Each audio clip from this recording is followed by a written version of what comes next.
Bonjour à tous, j'espère que vous allez tous bien. Aujourd'hui, on se retrouve pour parler de l'affaire de Fawne Cox, une adolescente de 16 ans qui a été retrouvée morte dans son lit un matin de juillet 1989. C'est une affaire assez courte, donc entrons directement dans le vif du sujet. Bienvenue dans un nouvel épisode de Crime et Justice.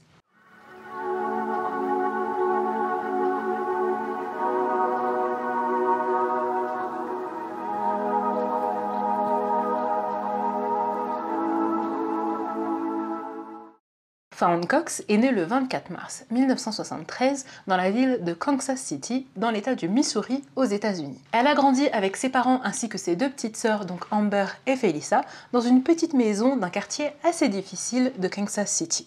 La famille Cox n'avait pas beaucoup de moyens financiers, mais cette famille semblait tout de même heureuse et soudée. Ils étaient tous paroissiens de l'église Sheffield Assembly of God et Fawne était scolarisée au lycée de North East High. Depuis peu, Fawne travaillait au parc d'attractions Worlds of Fun pour soutenir financièrement ses parents. Et c'est d'ailleurs là où elle se trouvait la veille de sa mort. Le 25 juillet 1989, Fawne a terminé sa journée de travail au parc d'attractions aux alentours de 21 h. C'est sa mère, Beverly, et sa sœur qui sont venues la chercher en voiture et tout le monde était revenu au domicile des Cox aux alentours de 22 h. Après ça, Fawne a décidé de se mettre directement au lit puisque le lendemain matin, elle devait de nouveau se réveiller pour aller au travail. Ce soir-là, Fawne a décidé d'aller dormir seule à l'étage de la maison. Habituellement, ses deux sœurs dormaient avec elle à l'étage du dessus, mais ce soir-là, il faisait beaucoup trop chaud, donc les deux sœurs ont décidé de dormir à l'étage du dessous. Le lendemain matin, donc le 26 juillet, le réveil de Fawne a sonné à 9 h 30 du matin puisqu'elle devait se réveiller afin de retourner travailler au parc d'attractions.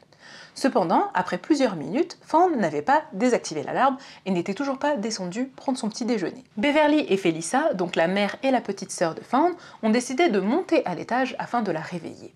Beverly l'a secouée et lui a même crié « Allez, debout, réveille-toi, c'est l'heure ». Mais Fawne n'a pas réagi. Elles se sont vite rendues compte que Fawne était en fait inerte et qu'elle était d'ailleurs morte depuis plusieurs heures. Elles ont alors appelé les autorités qui, à leur arrivée, ont pu constater que Fawne était morte depuis la veille au soir. Ils ont également avancé qu'il s'agissait d'un homicide et que Fawne avait été violée puis étranglée dans son lit. Une enquête a immédiatement été ouverte et a permis de déterminer qu'il y avait des traces d'effraction sur le bord de la fenêtre de la chambre de Fawne, ce qui veut dire que l'auteur du crime a escaladé la fenêtre afin de s'introduire dans la chambre de la victime. Après avoir passé la scène de crime au peigne fin, la police scientifique a retrouvé de la semence sur le drap du lit de la victime. Cet échantillon ADN a été conservé pour plus tard faire des comparaisons et essayer de retrouver le tueur. Très vite, la police va procéder à l'arrestation de 3 suspects pour le meurtre de Fawne Cox. Il s'agissait de Christopher Yates, de Leonard Crosses et de Timothy Roberts. Les 3 individus ont été arrêtés tout juste quelques semaines après le meurtre au mois d'août 1989. Et il s'est avéré que ces 3 adolescents s'étaient en fait introduits par effraction au domicile des Cox afin d'y voler quelque chose. Et d'ailleurs, le jour de la découverte du corps de Fawne, la famille Cox avait déclaré la disparition de plusieurs objets dans la maison, dont une console de jeu Nintendo. Plusieurs effets personnels appartenant à Fawne Cox ont été retrouvés en possession de Timothy Roberts. Timothy a donc été accusé du viol et du meurtre de Fawne Cox. Le procès de Timothy Roberts a eu lieu très vite après son arrestation et s'est déroulé devant un grand jury qui a fini par le déclarer coupable du viol et du meurtre de Fawne Cox. Timothy a alors passé 8 mois en prison jusqu'au moment où les enquêteurs ont révélé les résultats des tests ADN. Ils avaient comparé un échantillon de sang de Timothy avec l'ADN qui se trouvait dans la semence retrouvée sur le lit de la victime. Et là, ils ont réalisé qu'il n'y avait aucune correspondance, ce qui innocentait directement Timothy. Il a donc été libéré et l'enquête s'est ensuite poursuivie. Les enquêteurs ont également décidé d'abandonner toutes les charges criminelles qui pesaient contre les 2 autres adolescents, donc Christopher et Leonard, qui avaient accompagné Timothy le jour où ils étaient rentrés par effraction dans la maison des Cox. Les 2 autres adolescents risquaient d'être condamnés pour complicité, mais finalement toutes les charges ont été abandonnées. Une chose qui est sûre, c'est que Timothy, Christopher et Leonard se sont bel et bien trouvés sur la scène de crime le soir du meurtre, puisqu'ils étaient rentrés au domicile par effraction. Mais aucun des 3 adolescents ne semblait avoir commis ce crime. Les enquêteurs ont alors émis une hypothèse selon laquelle il n'y aurait pas eu 3 mais 4 adolescents qui seraient rentrés par effraction dans la maison des Cox ce soir-là, et que c'est la 4e personne qui serait responsable du viol et du meurtre de Fawne Cox. Mais la question, c'est qui ? Pendant 31 ans, donc 31 longues années, l'affaire de Fawn Cox va être non résolue. Et pendant toutes ces années, sa famille va se battre afin de connaître la vérité. La famille Cox, qui ne roulait déjà pas sur l'or, a offert des récompenses à quiconque pourrait leur donner une piste qui leur permettrait de résoudre le meurtre de leur fille. Ils ont également plusieurs fois organisé des levées de fonds afin de recueillir suffisamment d'argent pour faire des recherches ADN plus poussées et essayer de retrouver la personne qui se cachait derrière la semence retrouvés sur le drap de la victime. De leur côté, les enquêteurs ont ajouté l'échantillon ADN retrouvé sur la scène de crime en 1989 au fichier nommé Combined DNA Index System.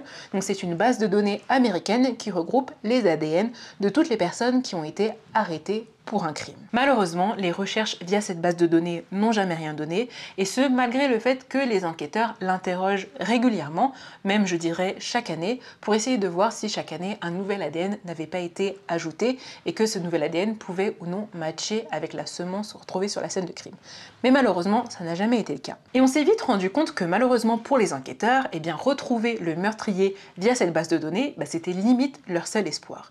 Puisqu'en 2017, le sergent Benjamin Caldwell, qui travaillait sur l'affaire, a déclaré que selon lui, la personne qui avait violé puis tué Fawn Cox n'avait jamais été arrêtée pour un crime qu'il avait commis ou n'était plus de ce monde. Selon lui, c'était les deux seules raisons qui expliqueraient pourquoi on n'avait toujours pas retrouvé la trace du tueur malgré le fait qu'on était en possession de son ADN. Malgré les déclarations un peu défaitistes du sergent, Amber, la petite sœur de Fawn, a décidé de ne rien lâcher et était déterminée à découvrir ce qui était arrivé à sa grande sœur.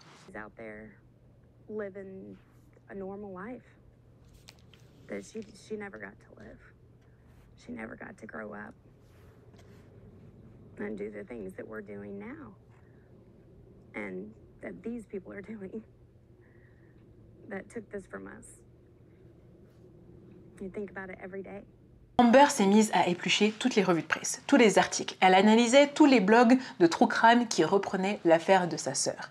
Et elle n'hésitait pas à rentrer en contact avec les auteurs de ces articles pour leur dire que si jamais ils pensaient avoir une piste importante, qu'il ne fallait pas hésiter à communiquer avec la police. Elle était tellement obsédée par l'idée de retrouver l'auteur du meurtre qu'elle s'en est même rendue malade et a finalement dû être hospitalisée. Et bien heureusement pour Amber, l'affaire du meurtre de sa grande sœur va connaître un rebondissement inattendu, comme dans beaucoup d'affaires d'ailleurs, lorsque des nouvelles techniques d'analyse ADN vont voir le jour.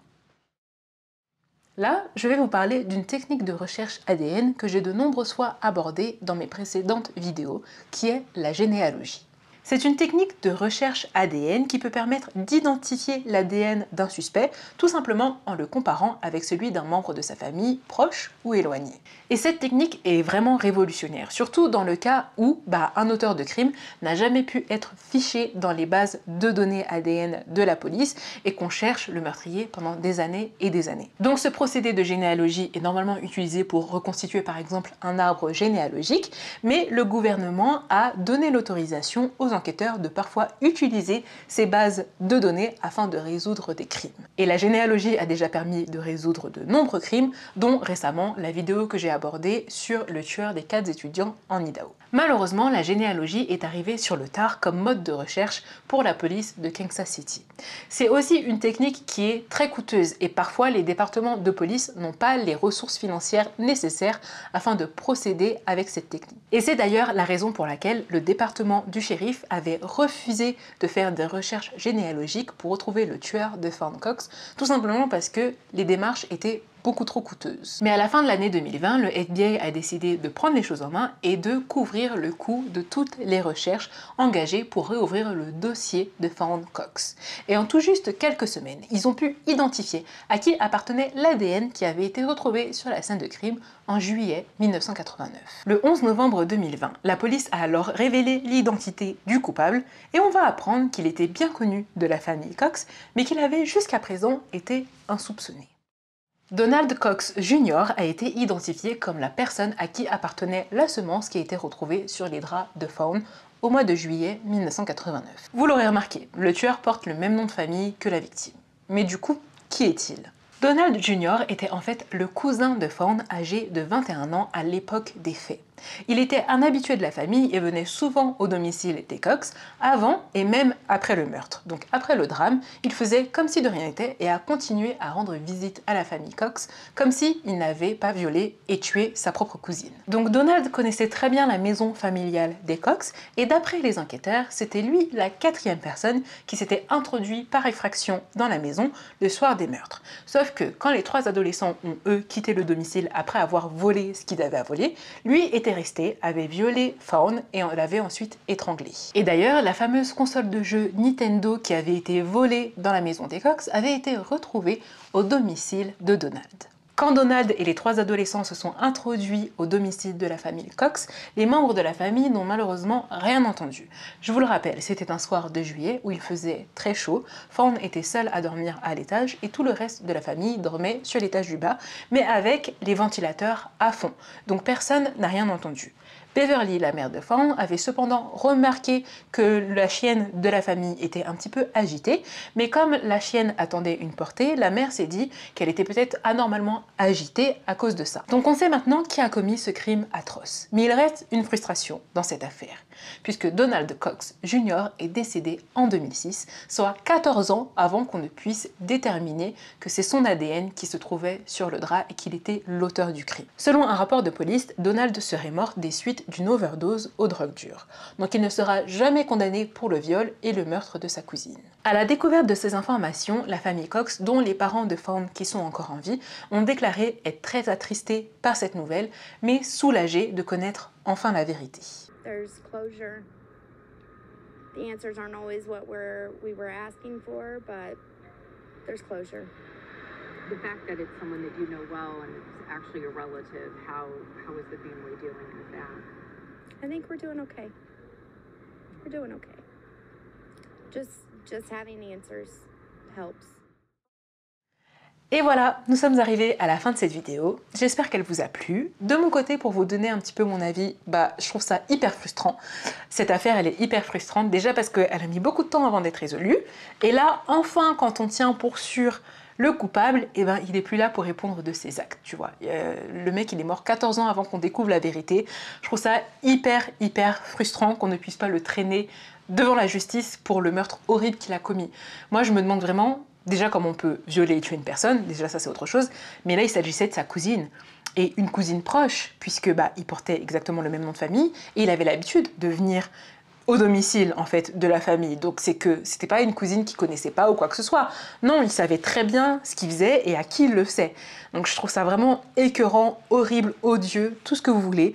Et comme quoi, il faut vraiment se méfier des personnes qu'on fait rentrer dans nos vies, même quand il s'agit de la famille, quoi. Mais bon, voilà, en tout cas, faites attention à vous, méfiez-vous de votre famille, ne suspectez pas tout le monde, mais voilà, restez prudents. Mais voilà, moi, dès qu'il y a de l'inceste dans une histoire, j'ai toujours ce truc du encore plus que d'habitude, même si dans tous les cas, un viol c'est dégoûtant, un meurtre c'est dégoûtant, mais quand il s'agit d'inceste, je trouve ça vraiment, genre ça rajoute 10 fois plus d'impact à la chose, quoi. Enfin bref. N'hésitez pas à me dire ce que vous en avez pensé et je vous dis à bientôt pour une nouvelle vidéo. Ciao!